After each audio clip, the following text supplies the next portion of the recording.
أعوذ بالله من الشيطان الرجيم بسم الله الرحمن الرحيم ولا حول ولا قوة إلا بالله العلي العظيم رب اشرح لي صدري ويسر لي أمري واحلل عقدة من لساني يفقه قولي اللهم صل وسلم على سيدنا ومولانا وحبيب قلوبنا محمد وعلى أهل بيته الطيبين الطاهرين المعصومين. Assalamualaikum warahmatullahi ta'ala wabarakatuh. Ikhwan, akhwat, kaum mukminin, kaum mukminat, dimanapun Anda berada,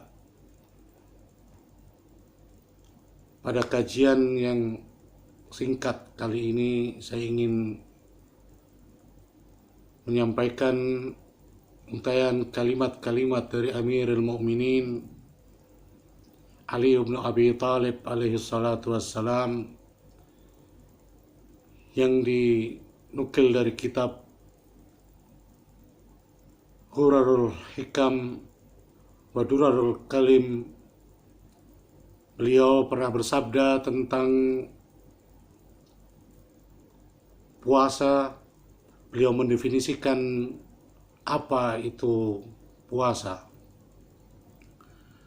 Qala Imam Ali bin Abi Thalib Amirul Mukminin alaihi salatu wassalam,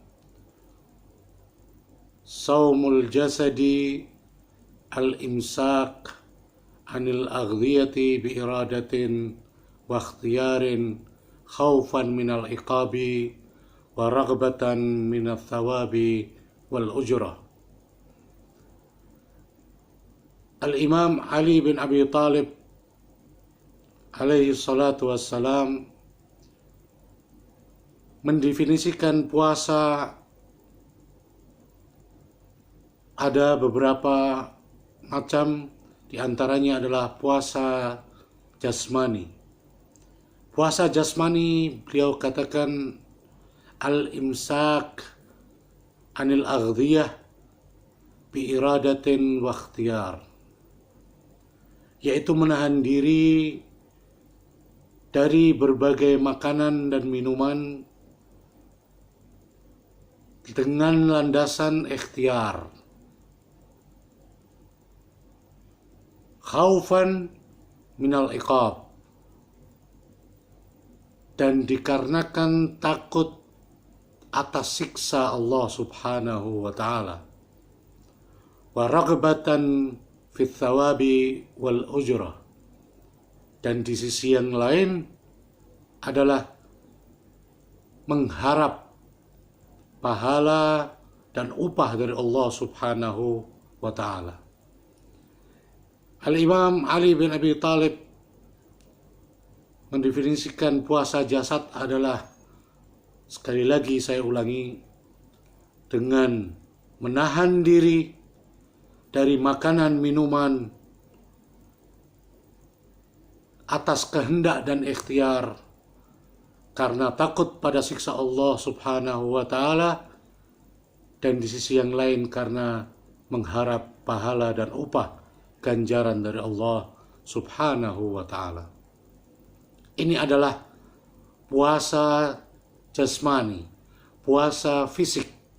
Artinya kita menahan diri dari tidak memakan makanan, tidak meminum minuman, dari mulai fajar shadiq hingga terbenamnya matahari, dan dalam istilah fikih adalah al-imsak minal muftirat. Ini lebih umum lagi. Dalam kajian fikih kita mengenal bahwa berpuasa adalah menahan diri dari segala sesuatu yang dapat membatalkan puasa, bukan sekedar makanan dan minuman saja. Namun Imam Ali bin Abi Thalib memberikan simbol dengan makanan dan minuman. Bukan berarti ini adalah hanya makanan dan minuman saja, namun ini adalah simbol bahwa menahan diri dari makan dan minum dan juga dari yang lain-lainnya sebagaimana diatur di dalam kajian-kajian fikih. Dengan berbohong itu juga termasuk daripada hal yang membatalkan puasa. Berbohong atas nama Allah, berbohong atas nama Rasulullah, berbohong atas nama para maksumin, ini dapat membatalkan puasa. Kemudian diantaranya adalah mencapainya masafah tertentu. Ini dapat membatalkan puasa dalam waktu-waktu tertentu. Melakukan perbuatan-perbuatan yang tidak diperbolehkan di siang bulan Ramadan. Ini dapat membatalkan puasa di hari tersebut dan akan bisa jadi mengakibatkan untuk membayar qadha dan kafarah yang diatur dalam ilmu fikih. Imam Ali bin Abi Thalib menjelaskan tentang puasa jasmani, puasa jasad ini, fisik ini dengan gamblang dan jelas bahwa hanya dengan menahan makanan minuman dan tentunya hal-hal yang dilarang untuk dilakukan pada bulan Ramadan, di siang bulan Ramadan, ini adalah definisi daripada puasa jasmani. Namun ikhwan, akhwat, kaum mukminin, kaum mukminat, beliau juga salamullah alaih mendefinisikan jenis puasa yang lain, yaitu puasa hati atau puasa jiwa atau yang disebut dengan saumun nafsi. Apa yang didefinisikan oleh Imam Ali bin Abi Thalib tentang saumun nafsi?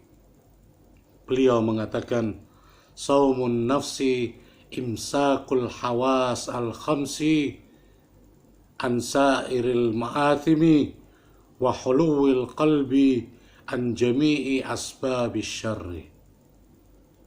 Bahwa puasanya batin, puasanya rohani, puasanya jiwa adalah menahan diri dengan 5 panca indera. Menahan diri dari apa? Dari semua hal-hal yang mengarah kepada maksiat, pada dosa, dan juga di samping itu wahulul qalbi, dan membersihkan hati an jami'i asbabis syarr, dari semua penyebab-penyebab faktor-faktor keburukan. Ini sangat sinkron jika kita mengkaji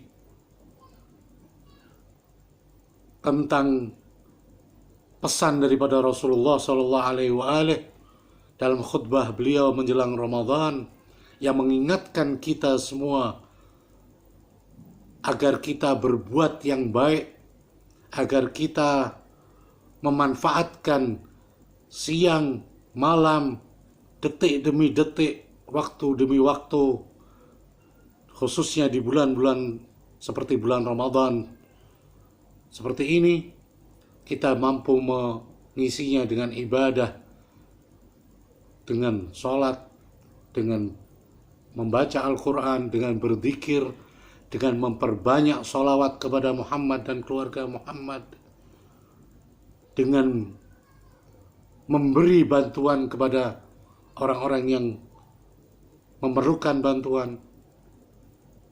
Ini merupakan satu amal-amal yang akan memberikan pada jiwa kita, pada batin kita, memberikan satu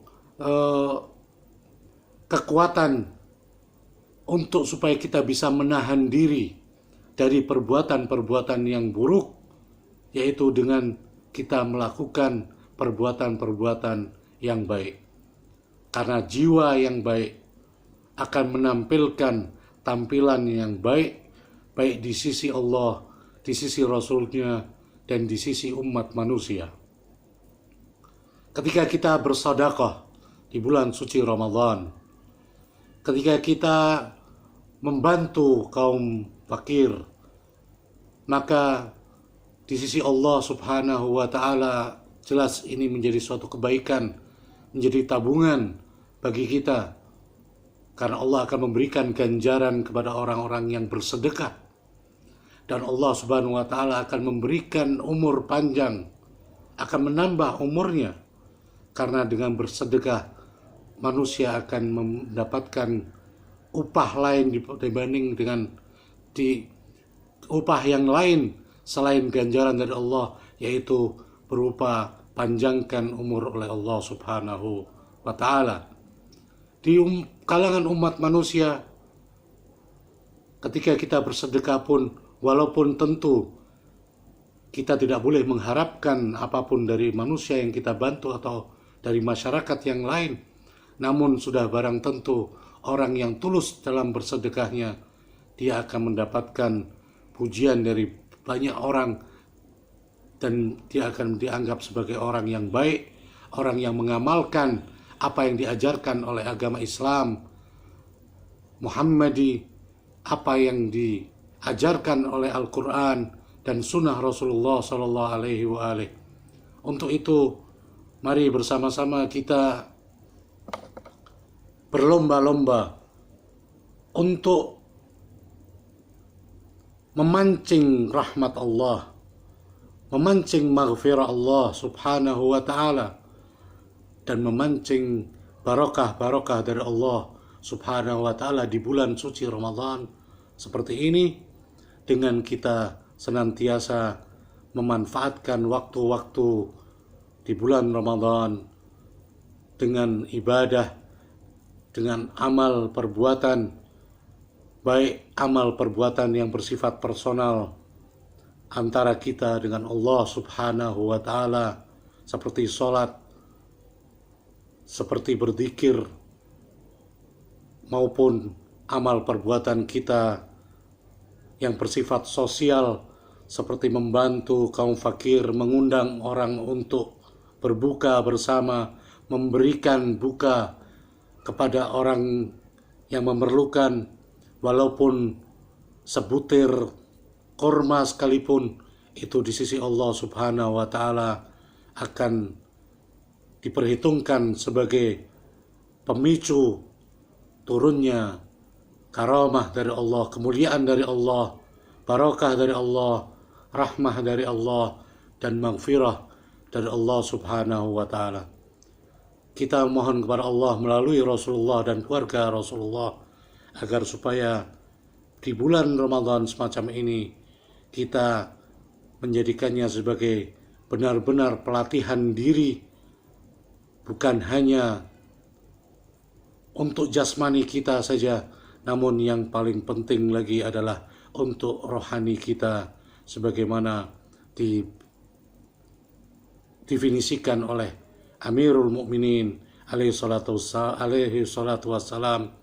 Dalam puasa kita ada puasa jasad dan puasa rohani. Mudah-mudahan jasad kita menjadi sehat, rohani kita semakin tinggi spiritualnya, dan kemuliaan dari Allah Subhanahu wa Ta'ala akan kita dapatkan bersama. Bijahi Muhammadin wa ali Muhammad wa sallallahu ala Muhammadin wa alihi tayyibin at-tahirin wal afu minkum. Wassalamualaikum warahmatullahi ta'ala wabarakatuh.